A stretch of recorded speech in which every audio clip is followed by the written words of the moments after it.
Welcome everyone to Bring Home the Bacon. This is a podcast about entrepreneurs and educating you, everyone out there, about the journey of entrepreneurship. Today's guest, well, first of all, my name is Alan Bennett, and I am a business coach, and I like to introduce other entrepreneurs out there and to talk about the journey that they've had. And today's guest is Aaron Ruby. And I would like for Aaron to briefly introduce himself, and then we'll start with a few questions. So, Aaron, if you don't mind, take a few minutes to talk about your background, where you came from, how you ended up in Arkansas, and how you started your business. All right. Well, thank you, Alan. I appreciate the invitation. Happy to answer questions you might have. But Aaron Ruby, founder of Revival Architecture. We specialize in historic preservation and classical traditional design. Graduated from the University of Arkansas in 1997. Got a job at a firm in Little Rock as an intern in 1997, and then went out on my own in 2006 to start Ruby Architecture. Actually, at that time, that firm actually merged with another firm in Little Rock for a few years until it just became apparent I needed to go out on my own again when work had slowed at that previous firm, and it was a mutual decision. And so Revival Architecture started in 2018. Not a native Arkansan, moved here from Illinois. My high school guidance counselor in 1990 had told me to maybe check out the University of Arkansas. An architect by the name of Fay Jones had just won the gold medal in 1990, and it kind of put Arkansas on the map. And I was interested in getting out of state a little bit, doing my own thing. So that was 1990. Left Illinois just to come visit Fayetteville and really fell in love with the place, and started in 1991. I've enjoyed being in Arkansas ever since. Yeah, well, we're glad to have you. So let's take a step back. So when you were working for an architectural firm, talk through that journey of what your mindset was and what your thought process was about, I am going to do my own thing now. Share, first of all, were you married at that time? I was married. Okay. Did not have children, and I still don't. It was a relatively easy decision to make, because didn't have kids, so the risk was something we did weigh, but seemed like we were pretty settled. My wife was actually working for a general contractor at the time, and her bosses had found out that I was an architect, and they had asked her if we might be interested in doing a quick sketch of a new office building they were planning for themselves. And I did a quick sketch on a little 8.5 by 11 sheet that night, sent it back with her, and they loved it. Asked, when can you start? So I started working on that, and I had some work lined up as well. So when I made the decision to go out on my own, it was I had a place to land, so to speak. I had some cash flow, so it wasn't a difficult decision, other than the fact that I enjoyed working with the people that I was working with. It was an amicable split, and excited, happy that I made that decision. Oh, sorry, printer was about to go off. I apologize. No problem. Okay, so once you get into ownership and you're now running your business, talk a little bit about the first, say, 3 to 5 years. Tell me what you can remember about. And I'm actually asking, so I want to highlights both ways. Highlights the really good things that, like, okay, this is awesome, and then, oh man, we're in a spot. I need to maneuver around that. So kind of talk through a couple of situations in the first, say, 3 years or 5 years. Yeah. Well, so let's see. I left my previous firm. I was an intern there for about 9 years, so that was about 2006. And like I said, had some work lined up, so we always had pretty good cash flow. Then 2008 rolled around, and it was the first real test, of how we could survive the recession at the time. And so Didn't have any employees either, so that was helpful in that we didn't have the stress of making sure that we could protect their livelihoods. Um, so we just made it by. I think we had just enough work to sort of get through. Our overhead was low. Sort of always been conscious of where we were spending our money, so that we could always have a little bit left in reserves if times got thin. So it was, I guess that was the first real challenge in '08. But we were pretty busy actually in '09 and 10, but learned pretty quick that in our business, it's very much a roller coaster sometimes. You might have a real good year followed by a bad year, and it's just up and down. So it's very difficult to, in our business anyway, to sort of predict where you're going to be the following year. So, and I grew up in a farming community, so I'm kind of thinking about where the farming industry's cyclical, basically based on Mother Nature. So is Yeah. what I'm hearing is it sounds like it's similar. There's cyclical things that go on. So do you, I used to call it when I had my own business for a while, and Hmm. I called it the brace yourself period. Hmm. Hmm. Yeah. So, so it sounds like your journey is similar to that as well. Yeah, it is. Yeah. And I think architects in general, design and construction tend to be a leading indicator because there's plenty of times, say, for instance, when we saw inflation and the cost of construction really go through the roof, projects that we had maybe lined up were put on hold or just went by the wayside because clients that were looking forward to building would just change their minds. And so, it happened pretty quick, when you saw those costs go up. And so you recognize pretty early on that you're probably going to be going through a slow time. So just be careful with what you spend and what your expenses are so that you can ride through those slow times.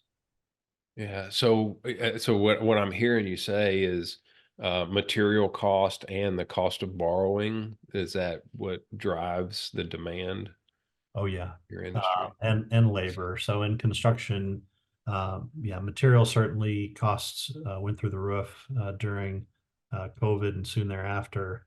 Labor costs always increase and haven't reversed. Um, so and cost of borrowing for sure. I mean, I think that also plays a big impact when clients are looking at spending. They might some of them have hit the pause button. Yeah. So how do you plan? Let's just look at not necessarily 2024, but looking beyond 2024 in the Mhm. next 2 to 3 years. What lens are you looking? How do you project what your business is going to look like? So we're not that sophisticated. Oh, Yeah, I okay. wish that we could say, we had some projects out there, a year from now or 2 years from now, and that's not really the case. We're pretty much our window is generally about 6 months. And I don't know where I'll be at the end of the year. What sorts of work will come in. Um, but I'll admit that I've been pretty blessed in my practice in the sense that when work gets slow or we have some work going out and we're not really sure what's coming in, we get phone calls, at the right time, and the work just shows up. And while early in my practice, that wasn't something that I would count on.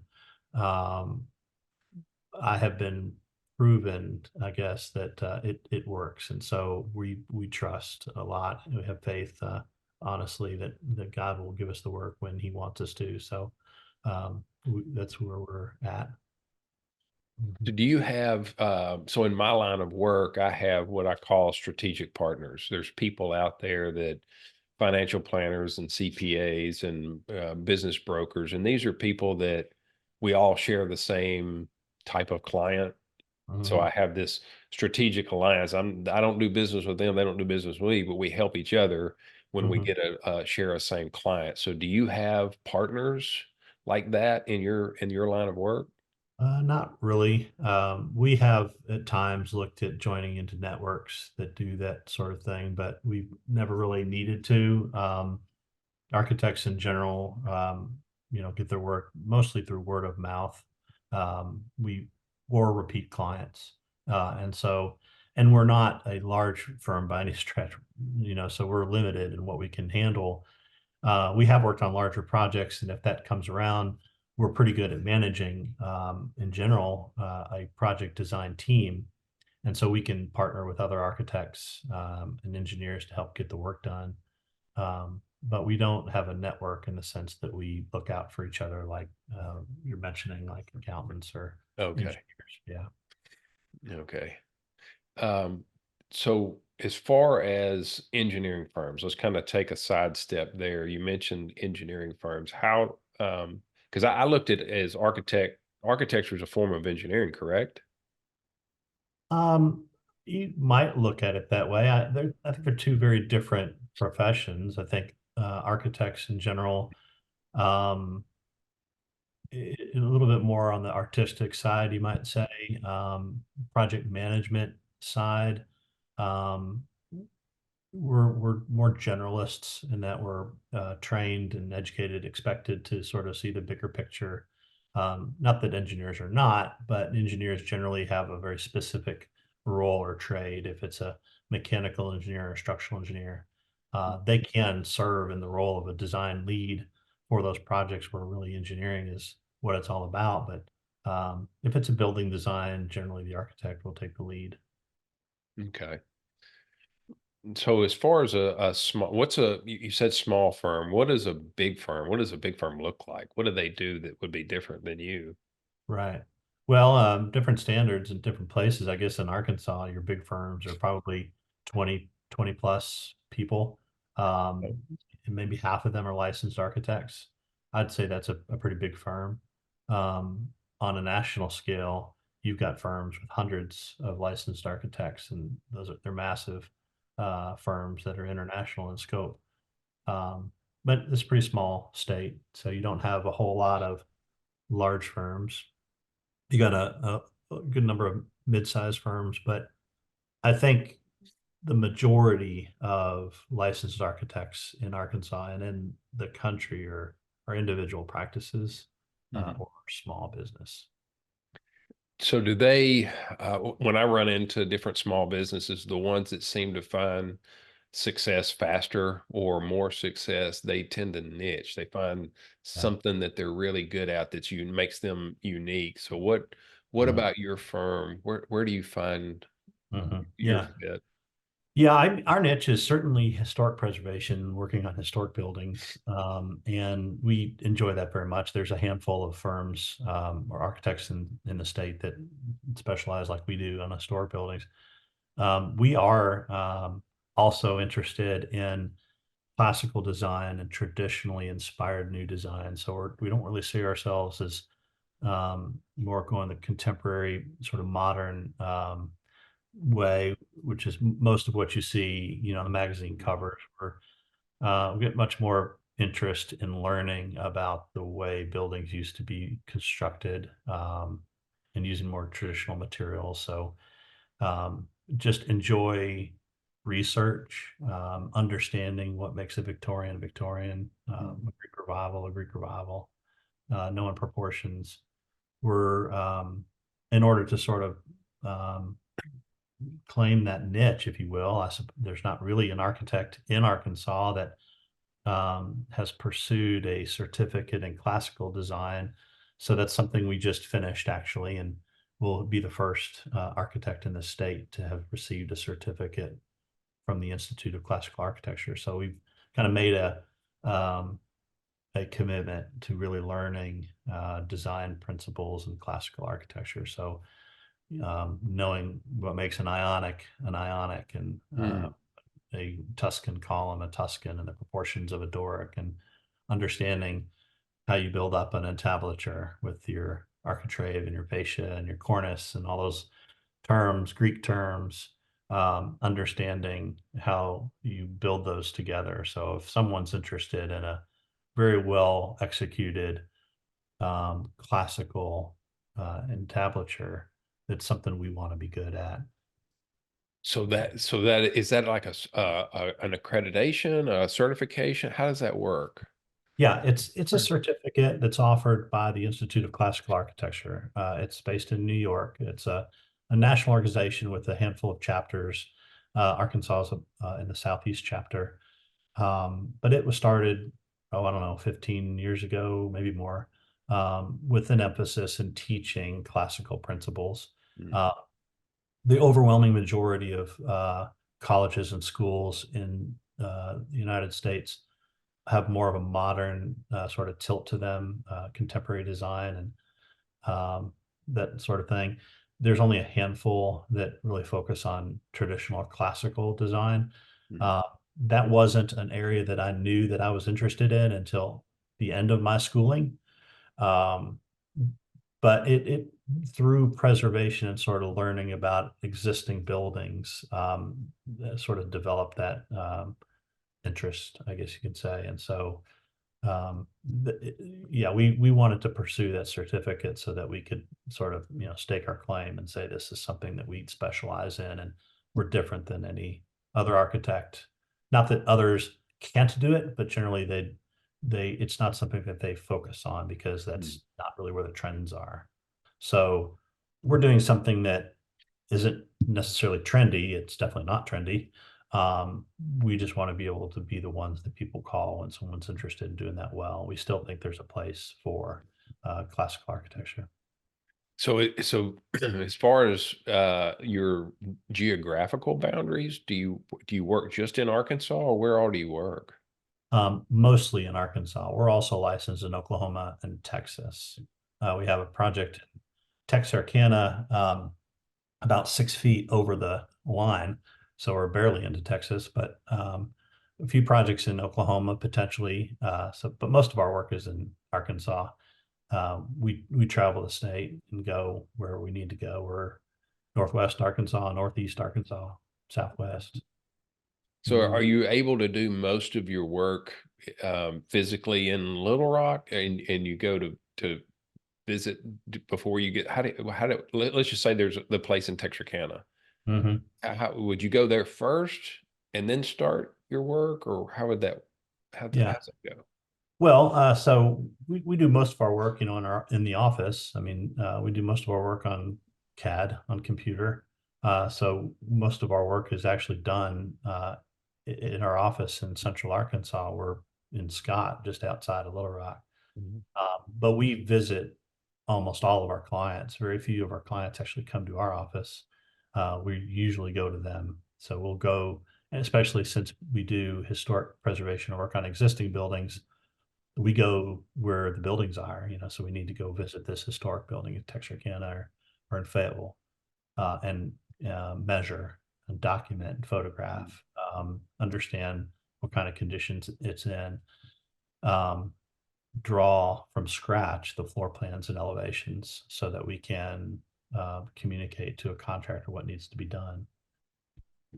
Wow. Yeah, I looked at your website, which is it's fascinating that where I grew up in Lake Village, and there was Yeah. a home down there in Lakeport that was Mhm. that was Yeah. redone, and it was I remember that was a big deal. I worked on that project. So Oh, okay. that was, I was with WER Architects at the time as an intern and worked with ASU in the first phases of that project, Lakeport. It was through that connection that I was later hired by ASU to work on their next project, which was the Johnny Cash House. But I worked on several projects in Lake Village. There's that one. There's the Two Sheck building, Hmm. downtown Lake Village, Yeah. uh, for Mayor Bush. And that was 2010 or 2011. That job actually got us through the slow times, to be honest, because it was stimulus money, I think, that paid for that project. Um, we were working on that project. Well, it was after we started working on the Johnny Cash project in Dice, where we um, just through research and sort of what we love doing for a living, we get to learn a lot of neat stuff that, this is not why I practice architecture, but you learn history and the people involved, and you begin to be able to connect dots and understand how periods go through time. And why people change from one phase to the next. And it was kind of fascinating once we were working on that DICE project to get some um, understanding of what stimulus was like in the 1930s, because this DICE project came out of the Great Depression and the New Deal era, and this huge flood of money that was building this community almost overnight.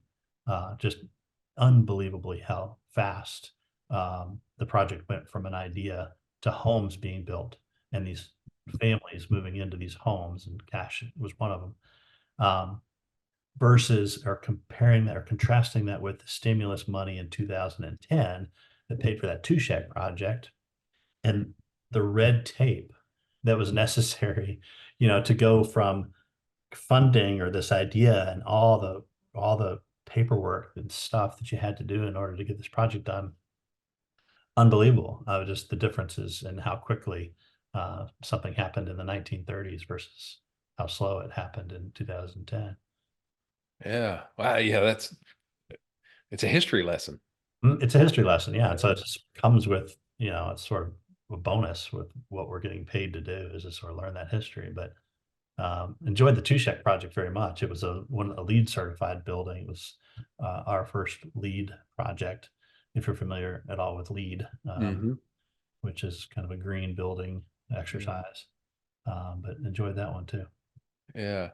So do you, and I guess I'm a dreamer. So I'm kind of thinking, if I was in your shoes, do you start then looking and doing research going, I wonder if there's any other buildings out there that need preservation? Do you Uh, sniff around, kick the tires? Do you do anything like that? Do you look for that? Um, we're not as proactive as we could be, I guess. We've traveled into so many different nooks and crannies of the state to see great buildings that are out there in small towns and out in the middle of the country. And Yeah. we see them often, we stop and we photograph them. We know where they are. And, most of them, unfortunately, are in need of some attention. Um, but we don't go sniffing in the sense that we like knocking on doors and Right. that sort of thing. We're always ready and willing, when the next phone call comes, but we don't generally, you know, call up owners and say, hey, Yeah. I Right. want to restore your barn. Right. Yeah. So there's plenty of opportunity out there. It's just a matter of Yeah. finding the people that want to move forward with doing something. Yeah, and have the money and to do what it takes to do it, because it's expensive work. So there's plenty of opportunity, in the sense that there's plenty of buildings that need attention, but um, they're few and far between. Having the funds needed to really do what needs to be done. A lot of them are done in phases. So we've become pretty accustomed to helping owners put together a master plan, or, how do you go about restoring this building in phases or over years? Lakeport was done that way. It wasn't all done at one time, but there were, I don't know, 6 or 7 phases, where you start with the roof and then work your way down the priority list until you finally get to the interior. So Mhm. plenty of projects that we've worked on that are done in phases so that you try to tackle it as the cash comes in. Okay, so so as we're wrapping up our time together, the Mhm. big question I always ask, are you glad that you went out on your own?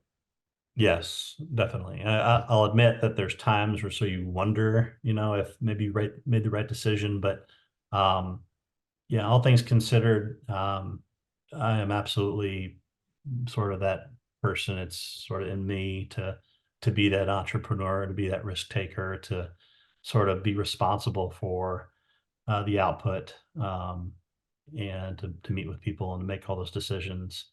So yeah, nothing I would ever go back on. I feel very fortunate to be able to do what I do. I'm always scared when I ask that because every once in a while, like, man, I don't think I would do this again if I had to start, especially physicians. Every Yeah. time I've talked to a physician, almost all of them are like, I'm glad I'm doing what I did, but man, I wouldn't do it all over again, Right. but Yeah. so it's Yeah. refreshing to hear your story. Yeah. Yeah. And I mean, I can understand the health industry. It's so different and stressful. But yeah, wouldn't go back on it for sure. Yeah. Well, that's great. Well, I appreciate you taking the time to join us today and sharing your story and sharing a little bit of history about Arkansas. It's fantastic. This is, thank you, Alan. Appreciate it. Yeah. All right. So everybody, to find out, Aaron, what's your website? If you don't mind sharing your website. It's revivalarch.com, revivalarch.com. Okay. Yeah. There's some great pictures on there. There was more stuff on there that I didn't anticipate finding everything that I did. So if Mhm. you like a bit of history, that's a great place to go and see some of the work that you've done. I appreciate that. Thank you, Alan. Thank you. All right. Well, you have a wonderful day and thank you for being a guest. We'll You talk to you soon. too. Thank you.